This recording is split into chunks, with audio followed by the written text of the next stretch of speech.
বাঙালি সমুদ্র ভ্রমণের কথা মনে এলেই সবার আগে আসে দীঘার কথা, তারপর আসে পুরী। এই পুরীতেই জগন্নাথ দেবের দর্শনের সাথে সাথে আমরা উপভোগ করে থাকি সকালের সূর্যোদয় ও বিকেলে সূর্যাস্তের সুন্দর দৃশ্য দেখে। সমুদ্রের জলে গা ভাসিয়ে সমুদ্রের ঢেউ উপভোগ করা, সাথে তো আছে সমুদ্রের পাড়ে বিভিন্ন ধরনের খাবার ও সাথে মার্কেট। আর আজকের এই ভিডিওটা পুরো সি বিচের মার্কেটকে নিয়ে গড়ে তুলেছি। এই মার্কেটে কি কি পাবে, কত দাম, কিভাবে বার্গেনিং করবে, সবকিছু কিন্তু ভিডিওর মধ্যে বলা আছে। তাই ভিডিওটা স্কিপ না করে পুরোটা দেখার অনুরোধ রইল। তো চলো বেশি কথা না বলে ভিডিও শুরু করা যাক। Hey guys, welcome back to my channel. আজকে সন্ধ্যাবেলা বেরিয়ে গেছি আমি আরও শপিং করতে। শপিং মানে মার্কেটিং করতে।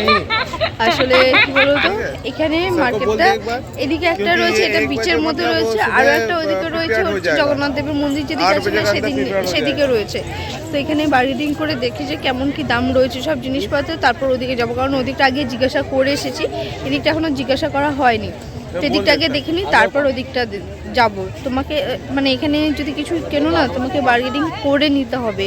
কারণ এখানে দাম 500 যদি বলে, তুমি 200 টাকা বললে তবে সেটা ঠিকঠাক দামে পাবে। এরা বেশি বেশি দাম বলে বিক্রি করছে, তাই না বলো?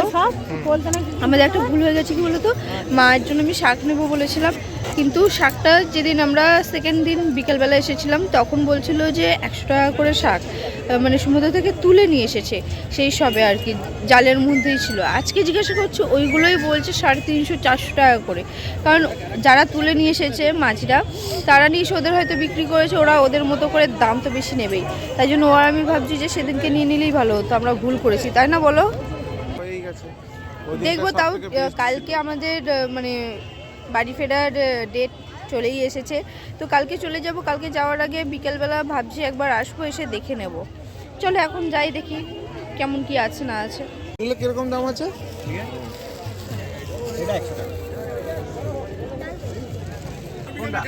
হ্যাঁ, এগুলো জিনিসের দাম হবে 200 টাকা লাগবে। 200 টাকা? 200 টাকা লাগবে দিদি, ওটাও দাম করবে না। আমার কাছে নেই, দোকান জিজ্ঞেস করবে, যাহলে 20 টাকা 40 টাকা কম পাবে আমার কাছে, ঠিক আছে? এই বাজারটা হচ্ছে পুরী সি বিচের মধ্যেই। তো এখানে আমরা প্রথমে অন্য জিনিস দেখছিলাম, তারপর দেখলাম না এর কোয়ালিটিগুলো খুব ভালো আর খুব হালকা। তো তার জন্য আমরা এখানে বার্গেনিং করে জিনিসপত্রগুলো নিয়ে নিয়েছিলাম। কত কি নিলাম না নিলাম সেটা পরে বলছি। তো চলো, তারপর আমরা চলে এসেছি ওর অফিসের, ওর বন্ধুদের এবং কালিগদের কিছু জিনিস দেবে ভাবছিল, কি দেবে বুঝতে পারছিল না। তার জন্য আমরা এই জগন্নাথ দেবের মূর্তিগুলো নিয়ে নিলাম। 15 টাকা করে বলছিল পার পিস, কিন্তু আমরা 15খানা নিয়েছিলাম 100 টাকায়। তারপরে এই জগন্নাথ দেবের মূর্তিটা 150 টাকা বলছিল। ওখান থেকে আমরা চলে এসেছি এরকম ওয়াল হ্যাঙ্গিং যেগুলো থাকে না সেখানে। তো দেখিয়ে নিলে দাম কি আছে না আছে, আমি সব মেনশন করে দিচ্ছি তোমাদের। আর হ্যাঁ, তোমরা কিন্তু বারবারই বলছি যে তোমরা বার্গেনিং করে তারপরে নিও। টুকিটাকি যা জিনিস নেওয়ার ছিল প্রথমে আগে সেগুলো মিটিয়ে নিলাম। এবার যাবো হচ্ছে একটু একটু হাইয়ের দিকে। তো এই গেঞ্জিগুলো হচ্ছে 150 টাকা করে বলছিল। এখানে এজ অনুযায়ী কিন্তু দামটা হয় গেঞ্জি। তো তোমরা এসে এজ বলবে, সেই অনুযায়ী দাম ওদের থেকে বার্গেনিং করে নেবে। আর এই জামাটার দাম বলছে 350 টাকা। 150 টাকা, 200 টাকা, 250 টাকারও তোমরা জামা পেয়ে যাবে। যাই হোক, তারপর আমরা নেক্সট কালেকশনে যাব, সেটা হচ্ছে কি ব্যাগের কালেকশন, যেটা আমার অনেক ভালো লাগে। আর আমার কি জানো তো, একটা দোকান থেকে গিয়ে আমি জিনিস নিতে পছন্দ করি না, এরকম মার্কেটে স্পেশালি। কারণ হচ্ছে বিভিন্ন জায়গায় বিভিন্ন রকম দাম, আর আমি বার্গেনিং করে নিতে ভালোবাসি। যাই বা হোক, এখানে দেখো দাম হচ্ছে, এই যে ব্যাগটা এটা 250 টাকা দাম বলছে, আর ওই যে বড় ব্যাগগুলো সেইগুলো বলছে 300 টাকা করে। আর এখানে যখন জিনিস নেবে না, খুব ভালো করে দেখে শুনে চোখ কান খোলা রেখে নেবে। কারণ একবার যদি নিয়ে চলে আসো, যদি কোনো প্রবলেম হয় পরে ফেরত আর ওরা নেবে না। কারণ এই ব্যাগটা আমার খুব পছন্দ হয়েছিল, তো আমি নেবো বলে ঠিকও করে নিয়েছিলাম, কারণ আমার একটা জামার সাথে ম্যাচ করে যাচ্ছিল। আর এই ব্যাগটার দাম হচ্ছে 250 টাকা।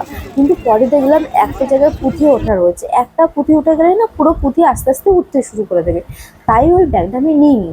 তারপর আমরা চলে এসেছি ঠাকুরের যে জিনিসপত্র হয়, পিতলের সমস্ত রকম জিনিসের কালেকশন তোমরা এখান থেকে পেয়ে যাবে, কিন্তু দাম দর করে নেবে, বারবারই বলে দিচ্ছি। আর এখানে দেখো শাখা তোমার 100 টাকা থেকে শুরু, মানে জোড়া 100 টাকা জোড়া। কিন্তু এখানে মানে পোকাওয়ালা শাখাও রয়েছে, সেটা তোমরা দেখে শুনে একটু নিয়ে নিও। তারপর আমরা চলে এসেছিলাম গেঞ্জি, লুঙ্গি, গামছা, চাদর এই সমস্ত দোকানে। তো এখানে এসে বলছে নাকি যে 120 টাকার জোড়া গামছা আছে আর 160 টাকার জোড়া গামছা আছে, যেগুলো প্রিন্টেড সেগুলো নাকি 160 টাকা। তো আমরা প্রিন্টেড গামছাগুলোই নিয়েছি, 160 টাকার যেটা দিয়েছে সেটা আমরা 120 টাকায় নিয়েছি। আর এখানে লুঙ্গিগুলোর দাম বলছিল 120 টাকা করে। তো 120 টাকার লুঙ্গিটা আমরা নিয়েছি 90 টাকা, আরও টুকিটাকি কিছু জিনিসপত্র নিয়েছি। আমাদের টোটাল বিল হয়েছিল 450 টাকা মতো, যেটা আমরা 310 টাকার মধ্যে কভার করে নিয়েছি বার্গেনিং করে। যাই হোক, এখন দেখো ছোট থেকে শুনেছি ঘোড়া দাঁড়িয়ে ঘুমায়, এখন সেটা চোখেও দেখে নিলাম, তোমাদেরও দেখালাম। তারপর আমরা চলে এসেছি বালি দিয়ে বিভিন্ন রকম হাতের কারুকার্য দেখার জন্য। এইগুলো দেখার জন্য কিন্তু তোমাকে টাকা পে করতে হবে, ফটো তোলার জন্য টাকা পে করতে হবে, ভিডিও করার জন্য টাকা পে করতে হবে। বিভিন্ন রকম ক্যাটাগরির এখানে তোমাকে অ্যামাউন্ট পে করতে হবে, সেটা তোমরা কথাবার্তা বলে নিও। কিন্তু যাই বা হোক, বালি দিয়ে যে এত সুন্দর কাজ হয় সেটা চোখে না দেখলে বিশ্বাস করতাম না। হাতের কাজ ভীষণই নিখুঁত। তো যাই বা হোক, এখন আজকের মতো এই ব্লগটা এতটাই। তোমাদের এই ব্লগটা কেমন লাগলো সেটা কিন্তু কমেন্ট করে জানাতে ভুলো না। আর হ্যাঁ, যদি কোনো কিছু ভুল করে থাকি সেটাও কিন্তু কমেন্টের জন্য নেক্সট ব্লগে সংশোধন করে দিতে হবে কিনা। তো যাই বা হোক, চলো নেক্সট ব্লগে কী নিয়ে আসি বলো তো? সি বিচ ফুড নিয়ে, কারণ ফুডের কালেকশনও তো তোমাদের সাথে শেয়ার করতে হবে, তাই না? তো আজকে করলাম মার্কেটে কী কী কেমন দাম আছে না আছে সেটা। এবার নেক্সট ব্লগে নিয়ে আসবো হচ্ছে Puri sea beach food collection. তো চলো আজকের মতো এতটাই, নেক্সট ব্লগের পর তাড়াতাড়ি দেখা হচ্ছে। যাওয়ার আগে সবাই কিন্তু কমেন্টের মাধ্যমে জানাতে ভুলো না, জয় জগন্নাথ। চলো